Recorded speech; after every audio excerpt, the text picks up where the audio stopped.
America పార్లమెంట్కి సమాధానం చెప్పుకోవాల్సిన పరిస్థితి. వాస్తవంగా యుద్ధమైతే కనుక అనుమతి తీసుకోవాలి, ఉభయ సభల అనుమతి, కాంగ్రెస్ అనుమతి తీసుకోవాలి. కానీ ఇప్పుడు మనం అసలు యుద్ధమే చేయట్లేదు అంటున్నాడు ట్రంప్. వాళ్ళు అమెరికాకే చెప్తున్నాడు. అమెరికా ఇరాన్తో యుద్ధం చేయట్లేదంటూ అమెరికా ప్రతినిధి సభ స్పీకర్ మైక్ జాన్సన్ వ్యాఖ్యలు చేసుకొచ్చాడు. మా అధ్యక్షుడు డొనాల్డ్ ట్రంప్ దీన్ని యుద్ధంగా పరిగణించటం లేదు అంటూ వ్యాఖ్యానించాడు. ప్రస్తుతం మనం ప్రత్యక్షంగా బాంబు దాడులు, కాల్పులు లాంటివి ఏమీ చేయడం లేదు, అది నాకు అర్థమవుతోంది. శాంతి ఒప్పందం కుదుర్చుకోవడానికి ప్రయత్నిస్తున్నాం, హార్ముజ్ జలసంధి వద్ద పహారా కాస్తున్నాం, శాంతి కోసం ప్రయత్నిస్తున్నాం అంటూ జాన్సన్ చెప్పుకొచ్చాడు.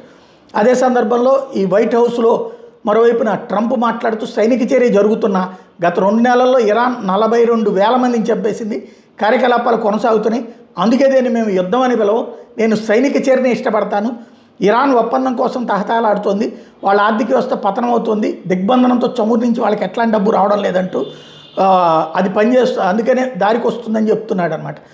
వాస్తవంగా 60 రోజులు డెడ్ లైన్ లోపు అన్నటువంటి నేపథ్యంలో ఈ కవరింగ్ కథలు బిగిన్ చేశారు.